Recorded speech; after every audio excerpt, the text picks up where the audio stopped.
올림픽 표 아시죠? 더 높이, 더 빨리, 더 멀리. 이게 올림픽 표입니다. 더 높이, 더 빨리, 더 멀리. 저는 이 말을 들을 때마다 심한 저항을 느낍니다. 사람이 살아가는데 더 높이, 더 빨리, 더 멀리, 이게 과연 옳은 주장인가? 예, 일찍이 근대 과학의 좌우명은 스피드, 속도였어요. 그래서 빠르게, 더 빠르게, 좀 더 빠르게, 이런 구호가 나옵니다. 빠르게, 더 빠르게, 좀 더 빠르게. 그래서 음성보다 더 빠른 비행기를 만들어내지 않습니까? 콩코드. 영국하고 프랑스하고 합작해서 만들었습니다. 그래서 돈 있는 사람들이 이제 대서양을 횡단하고 다녔는데 그 종말이 어떻게 됐습니까? 공중에서 폭발을 해요. 이것은 고도의 기술 산업을 과시하던 그런 현대 문명의 하나의 상징이에요. 빠르게, 더 빠르게, 좀 더 빠르게. 그 결과가 결국 공중에서 폭발하고 맙니다. 이건 상징적인 현상입니다. 생각해 보십시오. 우리가 어째서 무엇을 위해서 빠르게, 더 빠르게, 좀 더 빠르게 살아야 합니까? 남보다 앞서기 위해서? 그럼 남보다 앞섰다고 해서 우리가 행복합니까?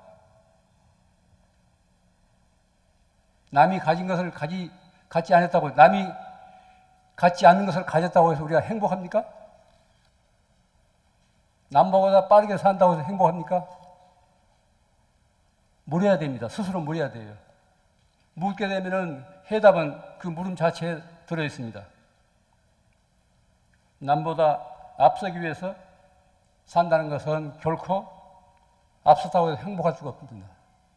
한때 우리 기업에서 인류가 아니면 살아남지 못한다, 이런 소리 많이 했죠. 저도 그런 소리 들을 때마다 영 언짢게 들렸어요. 사람은 인류가 아니어도 훨씬 다 살아남습니다. 저 같은 2류, 3류도 살고 있지 않습니까? 인류는 고독한 거예요. 비정한 겁니다. 자동차를 운전하면서 저도 가끔 이제 그런 그 실수를 범합니다. 흔히 도착지를 미리 생각해가지고 오로지 이 몇 시까지 닿아야 된다, 몇 시간 걸려 거기 도착해야 한다, 이런 생각에서 운전을 하고 있어요. 도착만을 위해서 그 과정을 소홀히 합니다. 목적만을 위해서 수단을 소홀히 한다고요. 이건 건전한 삶의 태도가 아닙니다. 삶은 미래가 아닙니다. 지금 바로 이 순간이에요. 바로 지금 이 순간을 살 줄 알아야 됩니다. 바로 지금 이 순간 이 자리를 벗어나지 않아야 돼요. 우리들은 지금 7,000명 가까이 무슨 인연이 됐건 간에 오늘 이 자리에서 이렇게 지금 만나서 이렇게 지금 살고 있어요. 순간순간을 그렇게 삽니다. 그 사실을 소중하게 생각해야 됩니다. 그걸 감사하게 의식해야 됩니다. 그런데 흔히 현재 살면서도 생각은 과거에 있고 또 오지도 않은 미래 쪽으로 달립니다. 그렇게 되면은 현재가 소멸되고 말아요. 내 몸뚱이만 현재에 걸려 있지 실존은 현재에 있지 않습니다. 늘 지금 이 자리를 소중하게 생각하십시오. 지난 여름에 이제 연꽃을 보러 갔는데 연꽃이 없더라고요. 연꽃은 일주량이 많아야 연꽃이 피는데 전국에 어디 가나 이제 연꽃다운 연꽃이 없어요. 그래서 이제 미당에 연꽃 만나러 가는 바람같이 그걸 저는 많이 외웠었습니다.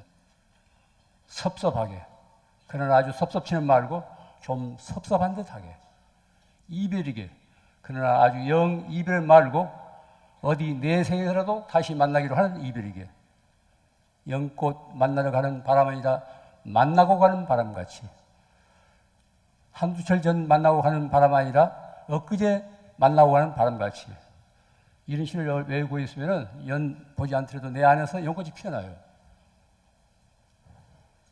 시를 읽으십시오. 시를 읽으면 사람이 젊어집니다. 사각 컴퓨터 스크린에는 인간의 향기가 없습니다. 종일 들여다보세요. 인간의 향기가 없다고.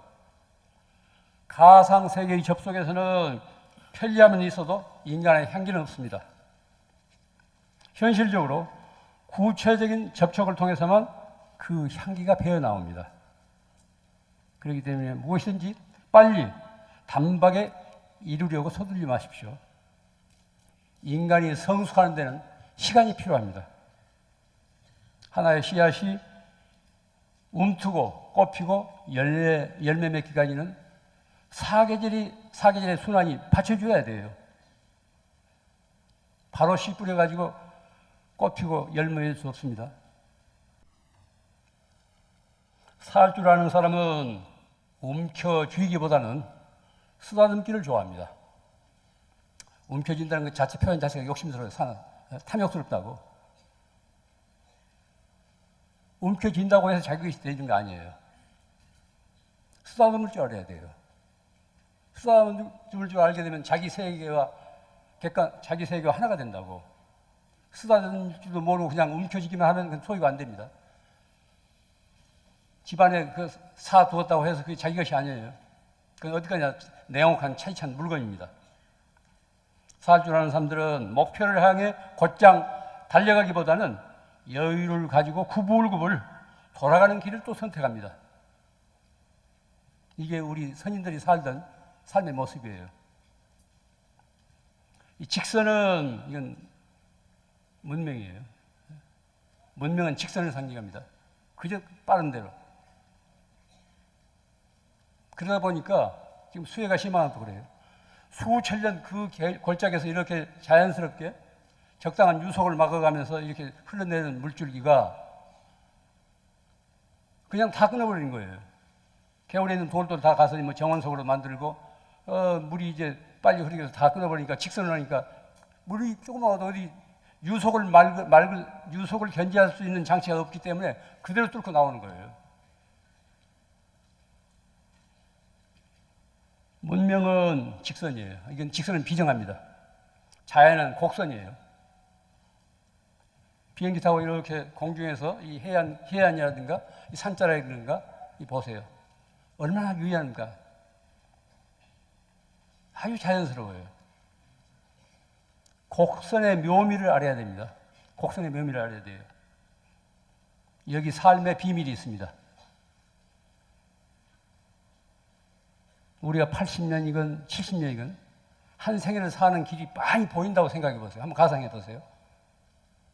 그 사람 못 삽니다.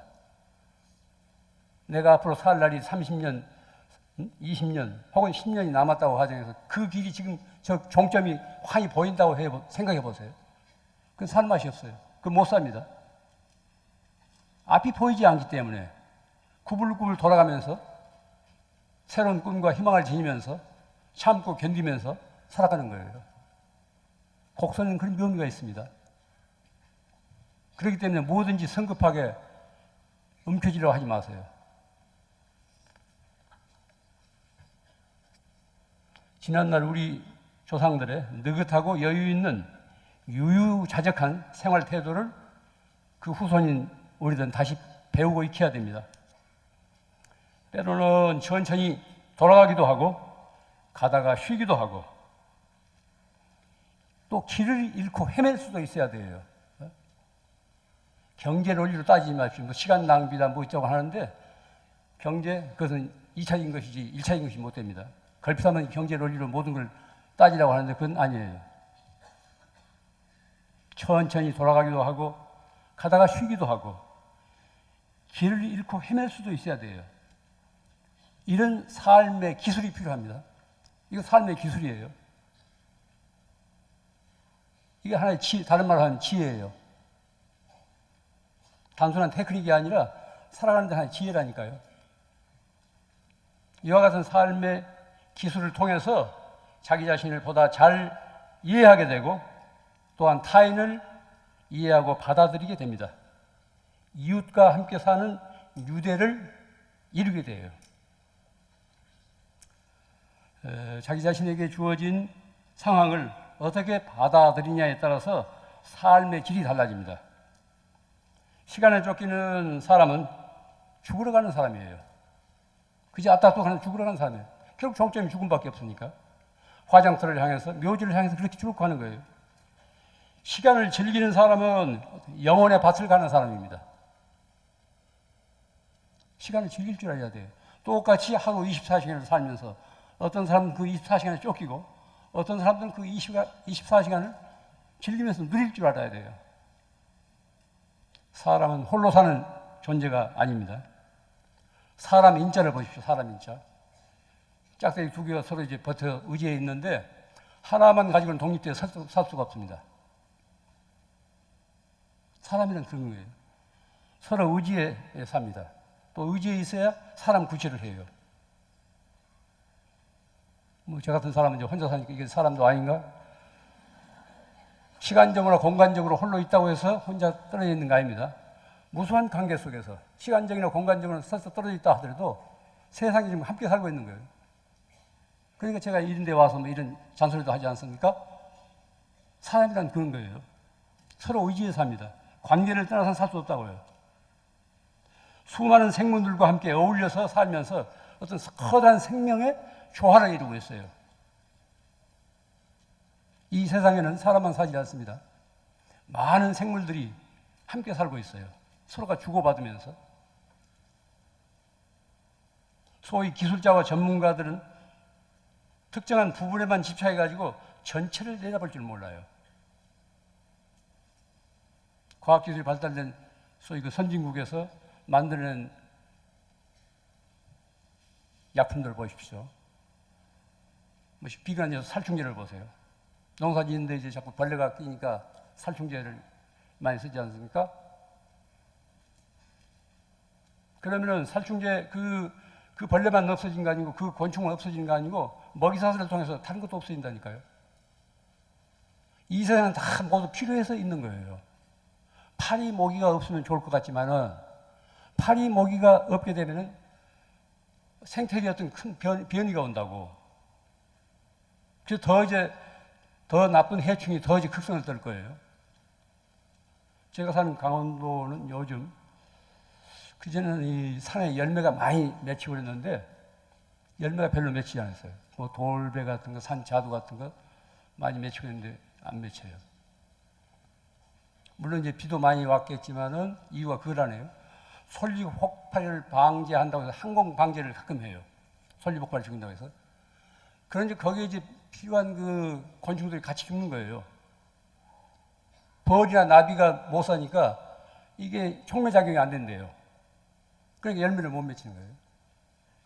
그 전체를 봐야지 어느 한 부분만 봐가지고 해서는 안 됩니다. 소위 전문가나 뭐 기술자들, 이 사람들은 부분밖에 볼 줄 몰라요.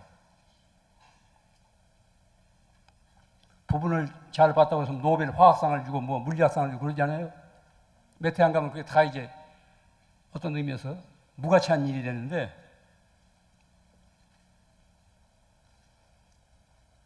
지금 지구 환경은 말할 수 없이 매우 불안합니다. 뭐 잘 아시겠지만 얼마 전에 신문에도 보도됐죠.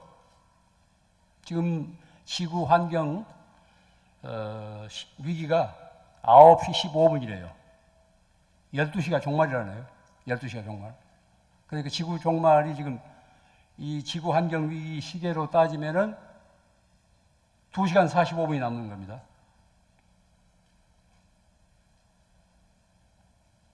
이것은 세계 각국의 환경 전문가들을 대상으로 한 설문조사를 토대로 해마다 환경 위기 시간을 발표해요. 일본 아사히 그라스라는 재단에서 하고 있는데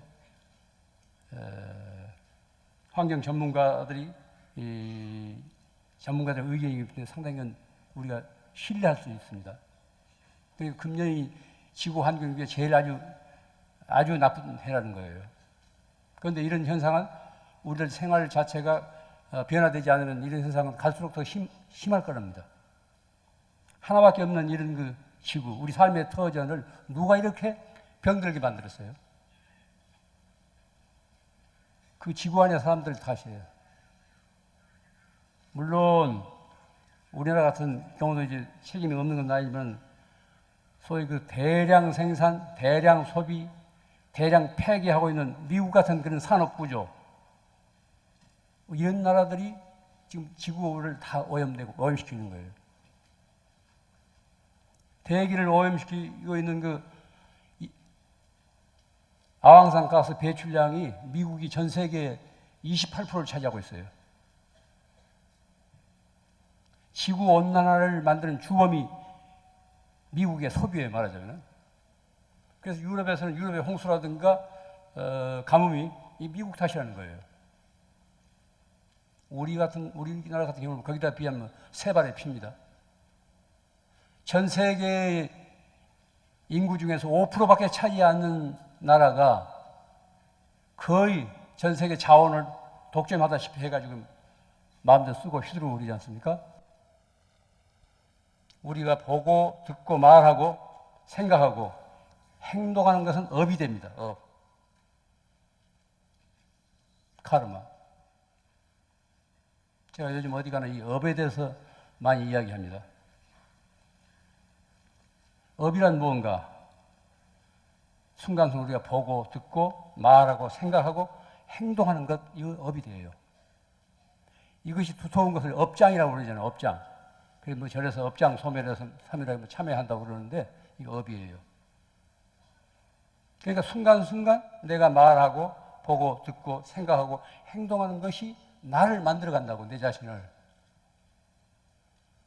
개인의 업을 별업이라 하고, 별업이라 하고, 여럿이 짓는 업, 사회적으로 짓는 업을 공업이라고 그럽니다. 공업. 대기 오염이라는 이것은 별업이 아니라 공업이에요. 모두가 그런 식으로 살기 때문에 그런 그 결과를 입고 있습니다. 업이라는 것은 우리 마음밭에 뿌리는 씨와 같아요. 씨를 뿌리는 것 같다고. 이 씨앗이 어떤 상황을 만나면은 일찍이 예상 못했던 결과를 낳습니다. 이게 업의 파장이고 그 흐름이에요.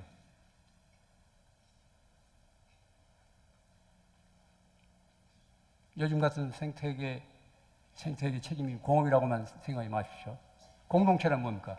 한 사람 한 사람 개인이 모여서 공동체를 이루고 사회를 이루고 나라를 형성합니다. 남들이 다 그렇게 사는데 우리 집 한 집안에서 무슨 그렇게 유난스럽게 산다고 해서 뭐 세상이 달라질까? 이렇게 생각하지 마세요. 어떤 것이 값 있는 삶인가, 어떤 것이 가치 부여할 수 있는 삶인가를 생각한다면 남이 어떻게 살는가는 난 그 가치를 부여할 수 있기 때문에 그렇게 사는 거예요. 한 사람 한 사람이 그런 자각에 산다면 세상은 달라져요. 그래서 늘 남을 닮으려고 하니까, 남은 사수를 돌리니까 개선이 안 됩니다. 이런 그 위기에서 벗어나려면은 새로운 업을 쌓아야 돼요. 새로운 업을. 인류가 살아남으려면은 현재와 같은 반자연적인 생활 방식을 청산하고 자연의 순리에 따르는 친자연적인 또는 생명의 원리를 받아들일 수 있어야 됩니다. 그래야 공정, 공생, 같이 사는 거예요. 혼자 살 수 없습니다. 같이 사는 거예요.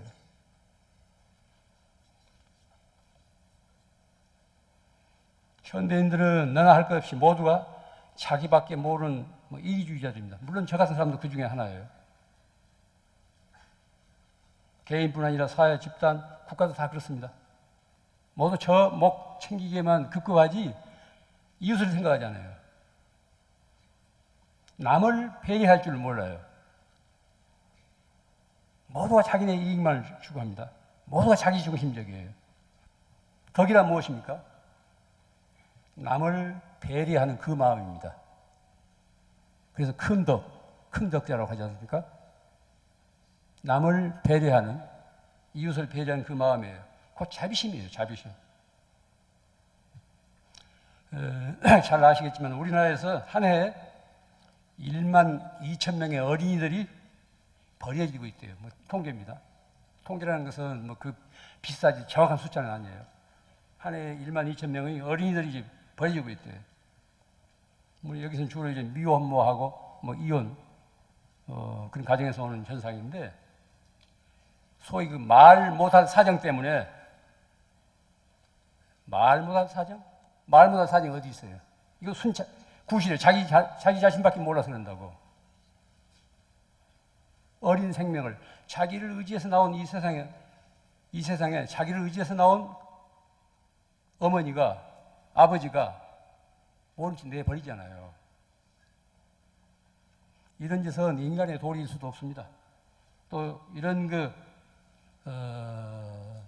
업을 짓게 되면 반드시 그 과보를 받아요. 내가 지어서 내가 받습니다. 결과를 생각해야 돼요. 우리 어떤 순간에 어떤 생각이라든가 행동을 한다고 할 때 그걸 끝이지 않습니다. 법적으로라든가 사회적으로 또 대외적으로는 그게 숨긴 일 같지만은 세상이 어떻게 숨깁니까? 자기가 알고 있는데, 이 우주가 알고 있는데, 알건 모르건 사람의 도리가 아니죠. 자기를 의지해서 나온 손님이에요. 내 소유물이 아닙니다. 가족끼리 살기 어렵다고 동반자살, 이것도 말이 안 되는 거예요. 자살이 아니라 타살입니다. 나에게 맡겨진 손님이라고, 내 자식은. 성장할 때까지 내가 보살펴야 할 의무가 나한테 있어요. 왜냐하면 내 자신이 성장할 때까지 어떤 부모의 은혜를 입었기 때문에 그 갚음으로 보살펴 줘야 되는데 그걸 내팽개치잖아요. 어떤 희생을 감수하더라도 자신에게 맡겨진, 자신을 의지하고 이 세상에 나온 어린 생명을 버려서는 안 됩니다. 말 못할 사정이라고 하지만 참고 견디면서 아이를 기르는 과정에서 어머니가 되고 사람이 되어가는 거예요. 인간이 형성되어가는 겁니다. 갑자기 사람이 되는 것이 아닙니다. 그런 어려운 일을 통해서, 참고 견디기 어려운 일을 통해서 한층 한층 인간이 되어가는 거죠. 인간으로 성숙해가는 겁니다. 최근에 들은 이야기인데, 요즘 그 입양 실태인데요. 사내 아이를 꺼린다네요. 사내 아이를 꺼린대요. 왜? 이유가 뭐냐? 유산 상속 문제로 사내 아이를 꺼린다네요. 그래서 외국에서 입양 신청 온 사람들이 계집아이를 원하는데 없대요. 국내사회로 이제 남은 사내밖에 없대요. 최근에 제가 들은 얘기인데.